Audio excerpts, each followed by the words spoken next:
First contact.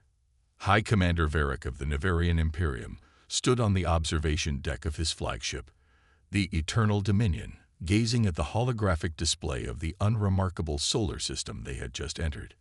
His 4 arms were clasped behind his back, all 3 of his eyes focused on the small blue-green planet that was third from its star. Such an insignificant world, he remarked to his second-in-command, Sub-Commander Lyrex. Preliminary scans show primitive technology, fossil fuel dependence, and internal conflicts. Another easy acquisition for the Imperium. Lyrex, whose scaled skin had darkened with age and experience, nodded in agreement. The inhabitants call it Earth, Commander. They've barely managed to reach their own moon. Our cloaking technology renders us completely invisible to their primitive sensors. How long have we been observing them? Varric asked, his central eye narrowing. 3 lunar cycles, Commander. We've intercepted their broadcasts, analyzed their military capabilities, and mapped their resource deposits. They have no unified planetary defense system, and their weapons are crude projectiles and chemical explosives. Varric's mouth tentacles curled in amusement. And yet they create such entertaining media. Their movies about alien invasions are particularly amusing. They always seem to win against superior forces through some implausible heroism. Fiction reveals much about a species' psychology, Commander, Lyrex observed. They dream of importance beyond their capabilities. Varric moved to his command chair, the biomechanical seat adjusting to his form as he settled into it. Prepare the invasion assessment report. The Imperium needs their rare minerals, particularly this platinum they barely utilize. Their population will make adequate labor for our mining operations. Yes, Commander, Lyrex responded, but was interrupted by an urgent alert from the communications officer. Commander, we're receiving a direct transmission from the planet's surface, the young officer reported, his tendrils twitching in confusion. Varric froze. Impossible. Our cloaking technology is impenetrable to their level of technology. The transmission is addressed to the alien vessels currently in orbit around Earth's L2 point, the officer continued. A heavy silence fell across the command bridge. Officers stopped their tasks, turning to look at Varric, whose skin had paled slightly. Put it through, he ordered, his voice deliberately steady. The main view screen activated, showing the human female with dark skin and short hair, wearing a uniform with insignia Varric didn't recognize. To the commanding officer of the Nevarian vessels, this is Admiral Helena Chen of the United Earth Defense Force. We have been tracking your fleet since you entered our solar system 3 weeks ago. Your cloaking technology generates a distinctive gravitational signature our newer detectors can identify. Varric's jaw clenched. This was impossible. Humans shouldn't have such detection capabilities. Admiral Chen continued, her expression professionally neutral. We understand you are likely assessing Earth as a potential conquest target. Let me be clear. Any hostile action against Earth will be met with immediate and decisive response. This is not a threat, merely information we feel should factor into your decision-making. Cut transmission, Varric ordered sharply. Analysis. Confirmed authentic transmission from Earth's surface, Commander, the communications officer reported. Origin appears to be a facility in a region that they call Colorado. How did they detect us? Varric demanded. Scan their planet for advanced technology centers. Scans show expected technology levels consistent with a pre-FTL civilization, the science officer reported. No evidence of advanced detection systems that could penetrate our cloaking. They're bluffing, Lyrex suggested. Perhaps they detected some anomaly and are making educated guesses. Varric nodded slowly. A reasonable assessment. Send this reply. Admiral Chen, your detection of our presence is noted but unnecessary. The Nevarian Imperium comes as observers only. However, your technological capabilities are of interest. Perhaps a cultural exchange would benefit both our peoples. The message was transmitted, and the response came almost immediately. Admiral Chen appeared again, but now she was smiling slightly. Commander Varric of the Nevarian Imperium, we appreciate your diplomatic response.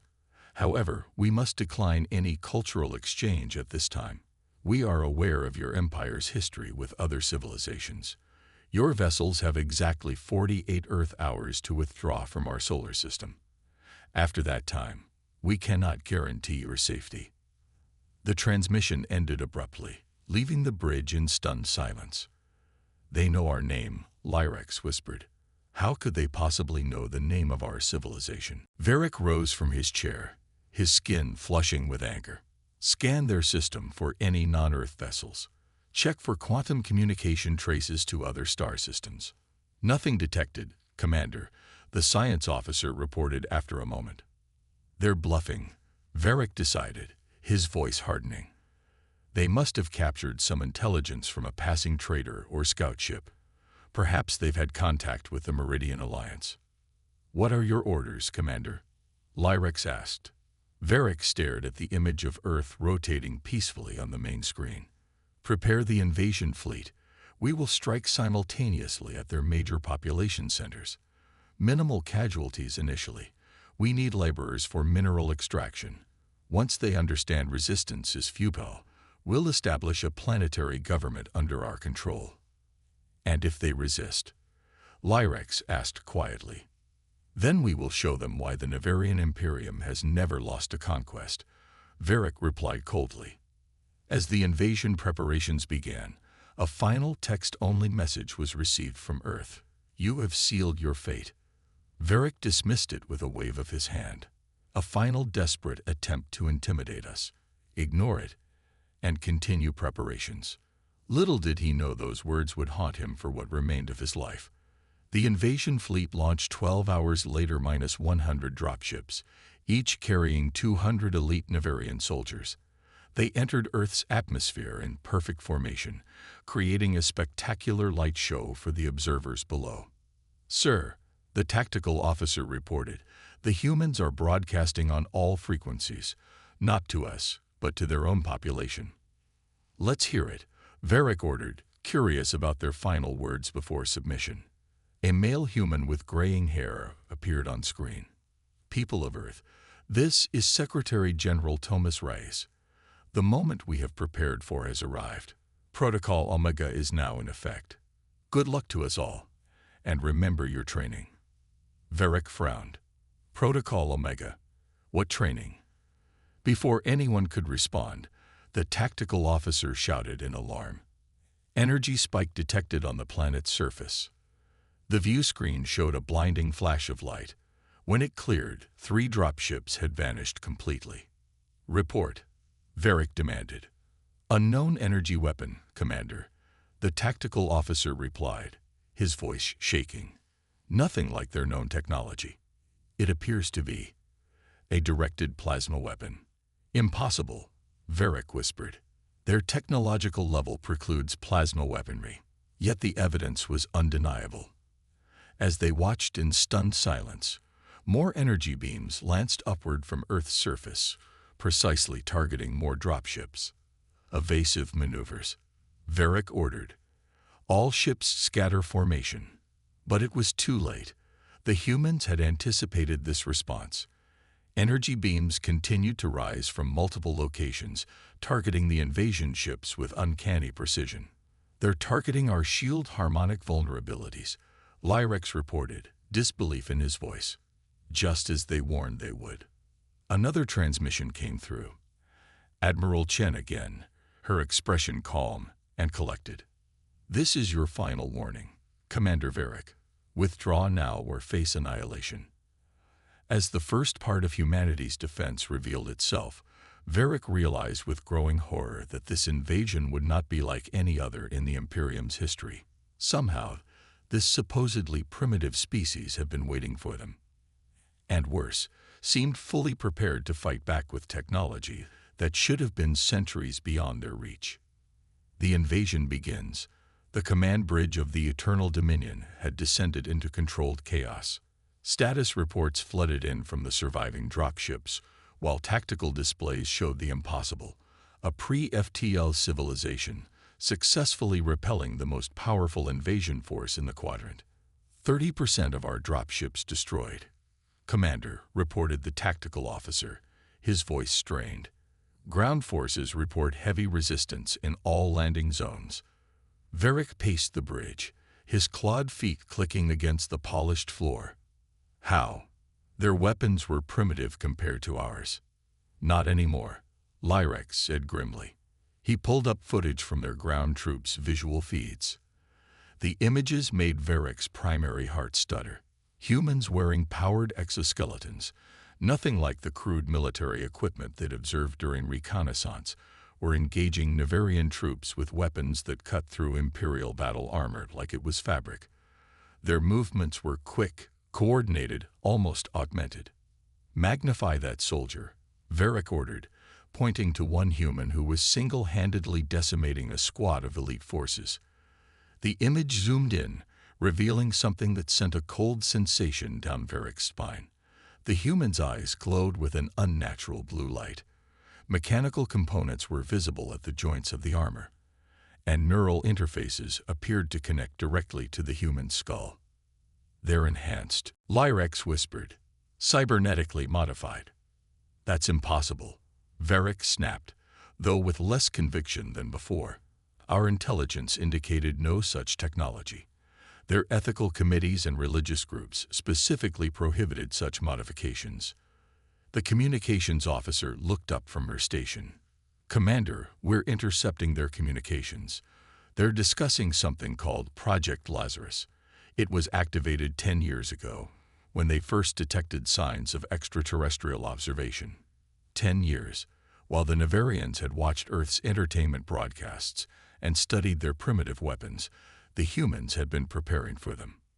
Pull up everything we have on their scientific advancements over the last decade, Varric ordered. Focus on military applications, cybernetics, and energy weapons. As the data was compiled, another transmission came through, not from Admiral Chen this time, but from a human male with intense gray eyes and a facial scar that ran from forehead to jaw. This is General Marcus Reed, Earth Combined Forces. Your troops are being slaughtered, your ships are falling from our skies, and your invasion is a failure. We gave you a chance to leave peacefully. That opportunity has expired. Cut transmission. Varric snarled. Status of our flagship fleet. 7 destroyers lost, Commander. The tactical officer replied reluctantly. The humans have deployed some kind of swarm technology, microscopic drones that attach to our hulls, bypass shields, and drill through to critical systems. Varric felt dizzy. This couldn't be happening, not to the mighty Nevarian Imperium, not to him. Launch our orbital bombardment platforms, he decided. If they want to play rough, we'll show them what real power looks like. Target their major cities, military installations, and power grids. Let's see how their fancy armor works without electricity. Commander, Lyrex interjected, the Galactic Concord protocols specifically prohibit orbital bombardment of pre-FTL civilizations.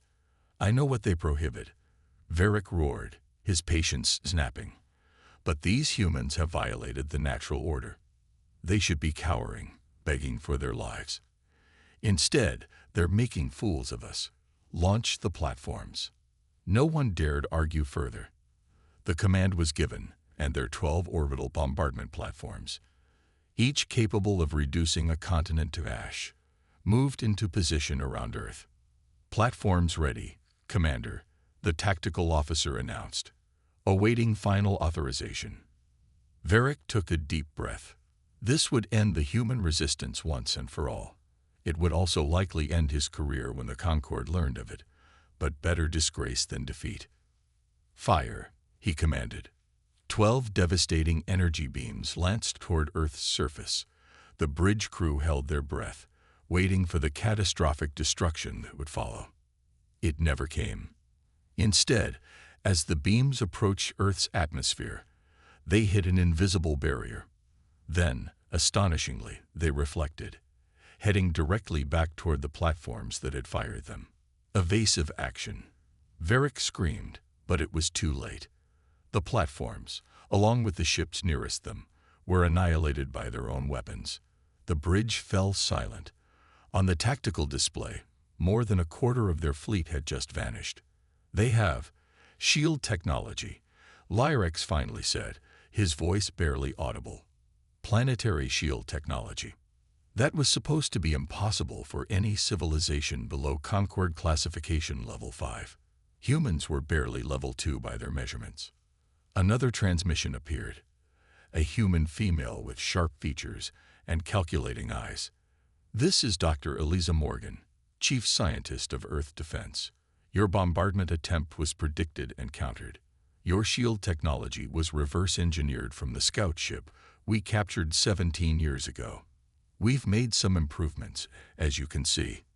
Varric's jaw dropped. We never sent a scout ship. We only discovered this planet 3 years ago. Dr. Morgan smiled thinly. Not your Imperium, Commander. There are other visitors to our little corner of the galaxy, less arrogant ones, some even willing to trade technology for safe harbor. The implications were staggering.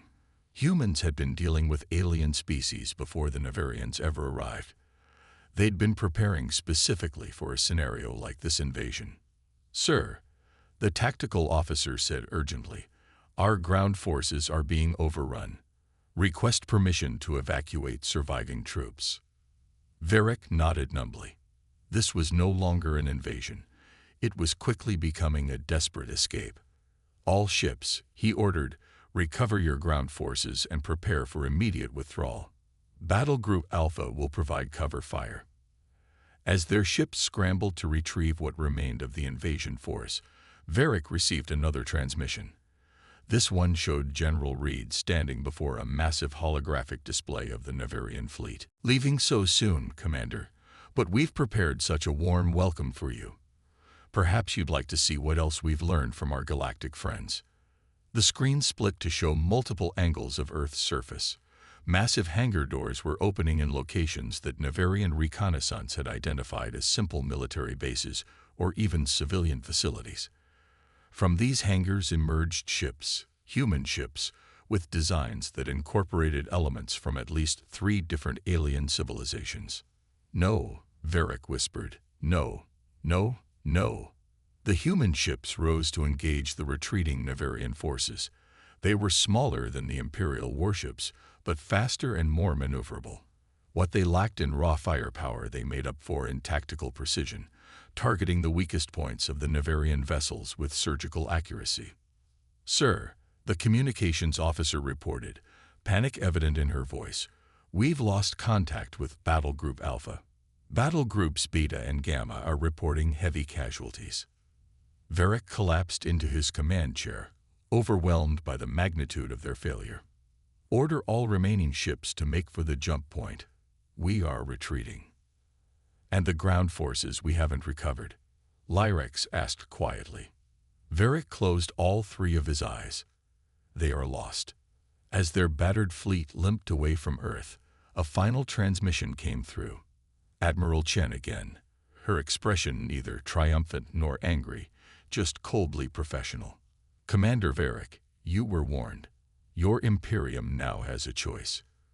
Consider this a lesson and never return, or come back with a bigger fleet and learn an even harsher truth about humanity. This transmission will repeat on all frequencies to ensure your leaders receive it. Then she smiled, that same unsettling smile from before. Oh, and remember our first message. You have sealed your fate. We weren't talking about our fate, Commander. We were talking about yours. The transmission ended, leaving the Nevarians to contemplate their humiliating defeat. In just under 1 Earth day, the mighty Nevarian Imperium had lost nearly half its invasion fleet to a species they had dismissed as barely sentient primates playing with technology they didn't understand. As they entered the jump point to return home, Varric had one burning question. What would he tell the Emperor? The hidden truth. The Grand Assembly Hall of the Nevarian Imperium was designed to intimidate.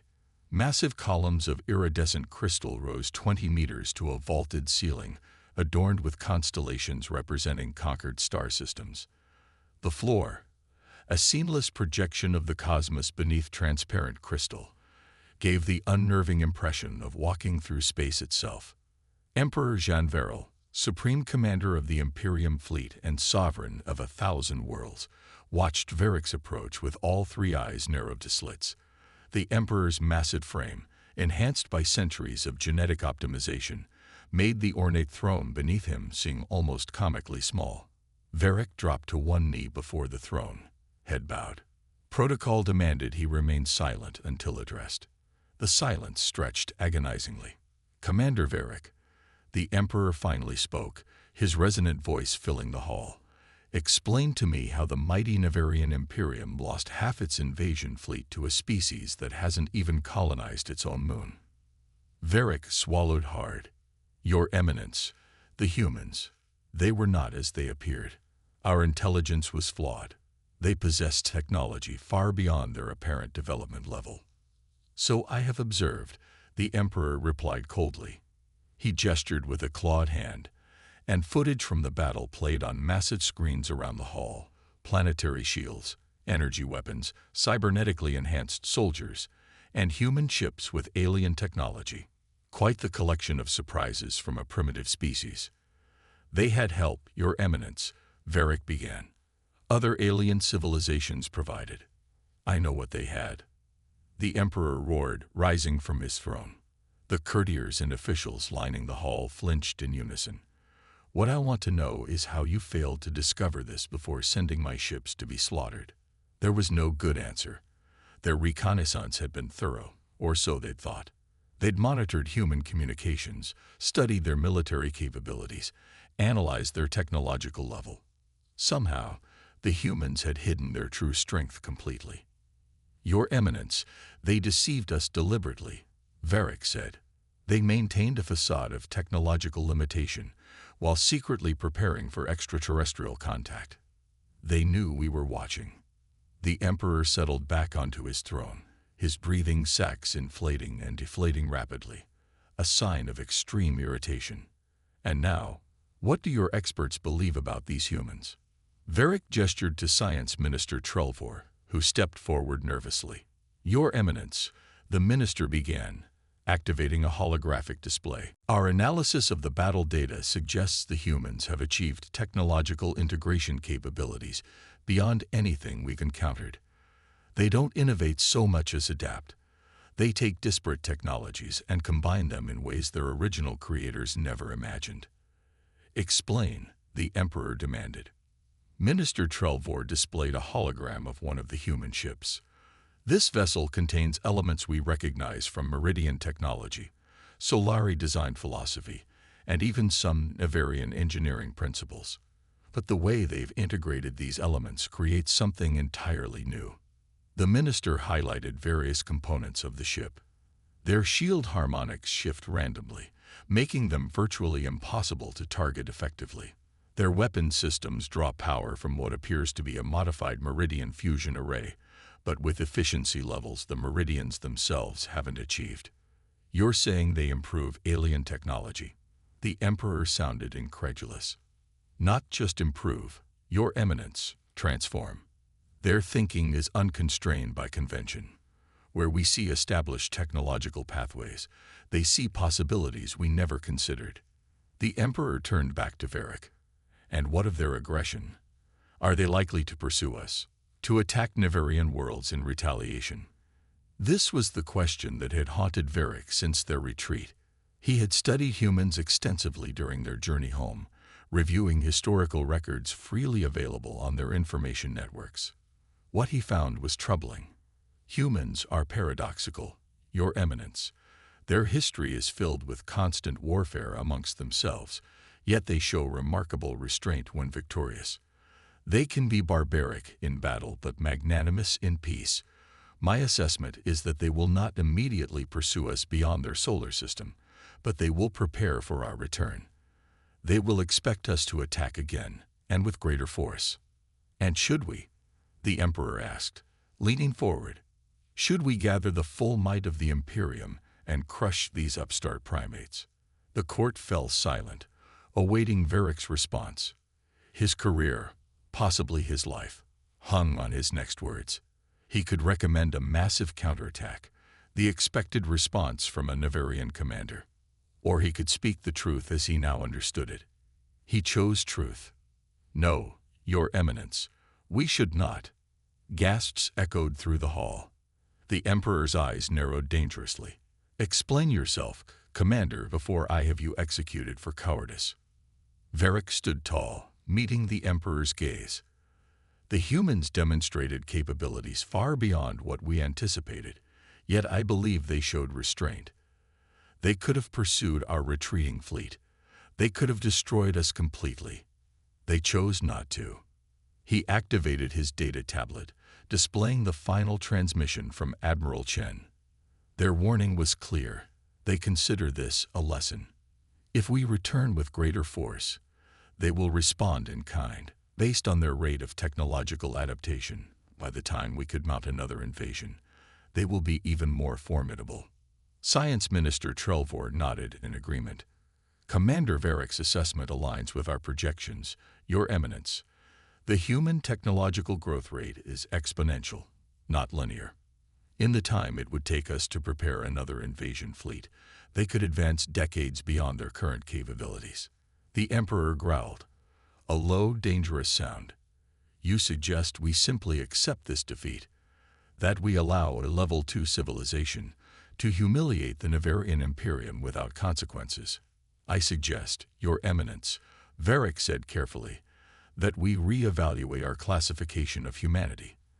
They are clearly not a Level 2 civilization, regardless of appearances. I believe we should establish diplomatic contact instead. Learn from them as they have learned from others." The court erupted in outrage. War Minister Krastor shoved his way forward, his ceremonial armor clanking. "This is absurd. Diplomatic contact with a species that has defeated us. The shame would be unbearable. More unbearable than complete destruction." Varric countered. "The humans have shown they can reverse engineer and improve upon any technology they encounter. Given time, they might develop capabilities that could threaten not just our invasion fleet, but the Imperium itself." The Emperor raised a hand, silencing the uproar. "Commander Varric, you were defeated by these humans. Some might question whether your judgment is clouded by this experience." Varric bowed his head. "A fair concern, Your Eminence. That is why I brought this." He nodded to Lyrex, who stepped forward and activated a small projector. A three-dimensional star map appeared, with a blinking red dot marking Earth's position. "During our retreat, we detected unusual energy signatures from 16 different star systems, all within 100 light-years of Earth," Varric explained. "Our analysis suggests these are human outposts or colonies established in secret." Trelvor stepped closer to examine the data. "These energy signatures, they're consistent with the propulsion systems of the ships we encountered in Earth orbit." The Emperor rose slowly from his throne, all three eyes fixed on the map. "You're telling me these primates have already expanded beyond their home system, without our knowledge?" "Yes, Your Eminence," Varric confirmed. "We believe them confined to Earth, but it appears they've been establishing a presence throughout their local stellar neighborhood for at least a decade, possibly longer." "How?" the Emperor demanded. "Our long-range scans detected no evidence of FTL technology in their system." Varric gestured to one of the recorded human ships. "Because they don't use conventional FTL drives, Your Eminence. Based on the energy signatures we detected, they appear to be using some form of spatial folding technology, likely adapted from Solari designs, but modified in ways we don't fully understand." The implications settled over the assembly like a cold shadow. A species that could hide its true technological level, that could reverse engineer and improve upon alien technology, and that had already begun silent expansion beyond its home system, all while maintaining the appearance of a primitive pre-FTL civilization. "Your Eminence," Varric said quietly, "I believe we have severely underestimated humanity. This was not a random encounter with a primitive species. This was a carefully calculated test of their defenses against a force they knew would eventually find them." The Emperor slowly returned to his throne, his expression unreadable. "Continue your analysis, Commander. I will consult with the Imperial Council before deciding our next course of action. As Varric left the Grand Assembly Hall, he couldn't shake the feeling that the Nevarian Imperium had inadvertently awakened something far more dangerous than they could possibly imagine. And what troubled him most was a final piece of intercepted data they'd gathered during their retreat, a transmission between two human military vessels. Phase 1 complete. Commence Operation Starfall. Whatever humanity was planning, Varric suspected the Nevarian Imperium was only beginning to understand the true threat they posed to galactic stability. Empire's fall. 6 Nevarian months passed before Emperor Jean Varel summoned Varric again. In that time, the commander had been reassigned to the Imperial Intelligence Division, tasked with analyzing everything they knew about humanity. His team had worked tirelessly, combining reconnaissance data, battle analysis, and deep historical research into human psychology and warfare tactics. When Varric entered the Emperor's private war chamber, he found not the expected assembly of generals and ministers, but only the Emperor himself, studying a holographic projection of Earth's solar system. "Your Eminence," Varric bowed deeply. "Commander," the Emperor acknowledged without looking away from the projection.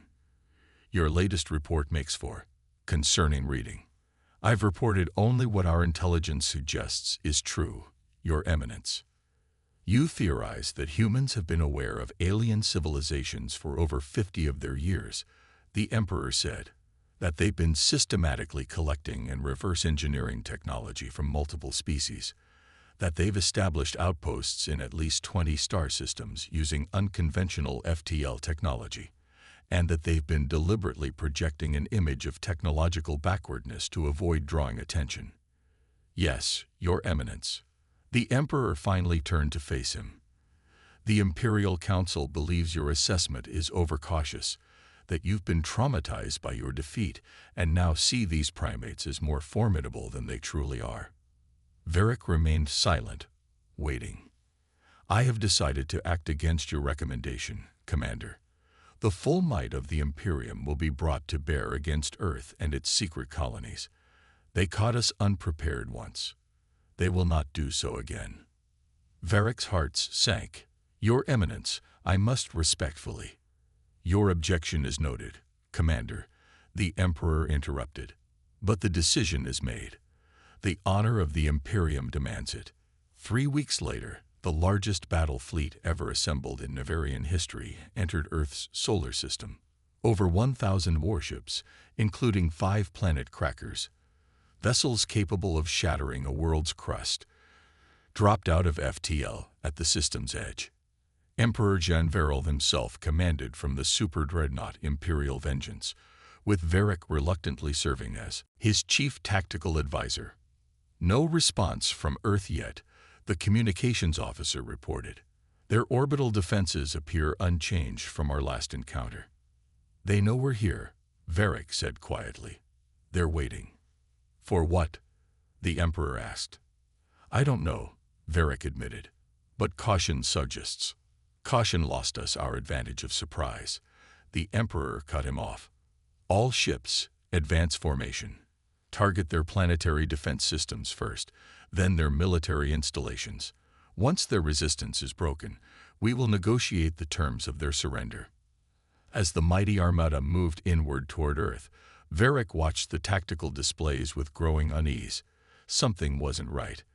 The humans had demonstrated impressive technological capabilities during the first invasion, yet they were showing no signs of preparation for this much larger assault. "Your Eminence," he said, "I recommend sending scout ships ahead. This lack of response is concerning." "They are paralyzed by the might of our fleet," the Emperor declared. "As they should be." When the Armada reached Mars orbit, Earth finally responded, not with weapons or threats, but with a simple transmission. Admiral Chen appeared on screen, looking exactly as she had months earlier. "Emperor Jean Varel of the Nevarian Imperium, we warned you not to return. We gave you the opportunity to learn from your first mistake. Now you will witness the consequences of your arrogance." The transmission ended, and for a moment, nothing happened. Then sensor officers across the fleet began shouting almost simultaneously. Energy signatures detected. Thousands of them, materializing throughout the fleet. Suddenly, the space between and around the Nevarian vessels was filled with small objects, each about the size of a transport shuttle, that seemed to blink into existence from nowhere. "What are they?" the Emperor demanded.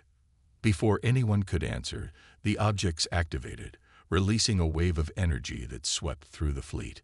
Ship after ship reported drive failures, weapons systems shutdowns, and shield collapses. Some kind of targeted EMP technology, Varric realized. But how did they deploy so many devices in the middle of our formation? The answer came as more human ships appeared, seemingly from empty space, surrounding the now largely immobilized Nevarian fleet. "Spatial folding technology," Varric whispered.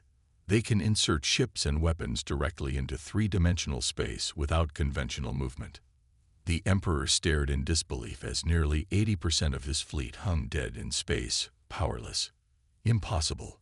No civilization has mastered such technology." Another transmission came through, not Admiral Chen this time, but Dr. Morgan. "Your vessel's power systems will be offline for approximately 6 hours, she explained calmly.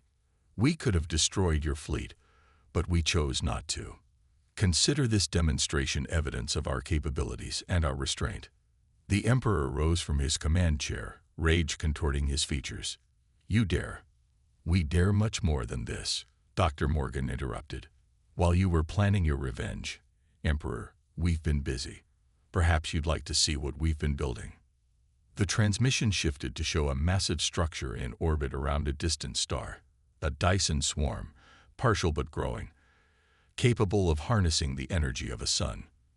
"This is merely one of 20 similar projects," Dr. Morgan continued.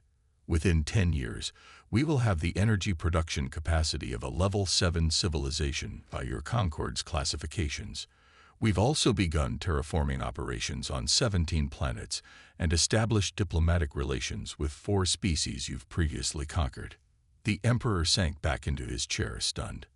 "We could destroy your empire, Emperor John Varel," Dr. Morgan said, her voice still calm and measured. "We could liberate your conquered worlds. We could reduce your homeworld to rubble. But that's not who we are." Admiral Chen reappeared on screen. "Instead, we offer these terms. The Nevarian Imperium will withdraw from all conquered worlds in the Orion Spur. You will provide reparations to those civilizations you've subjugated. You will recognize Earth and its colonies as sovereign territory and establish no military presence within 500 light-years of any human world." "And if we refuse?" the Emperor asked, his voice hollow. Chen's expression remained neutral. "Then we will demonstrate why your first invasion force was fortunate to escape with half its ships." After the Emperor's reluctant agreement to the terms, the human devices deactivated, allowing the Nevarian fleet to restore power. As they prepared for the humiliating journey home, Varric was summoned to the Emperor's private chamber. "You were right, Commander," the Emperor admitted, looking suddenly old and tired. "We severely underestimated them."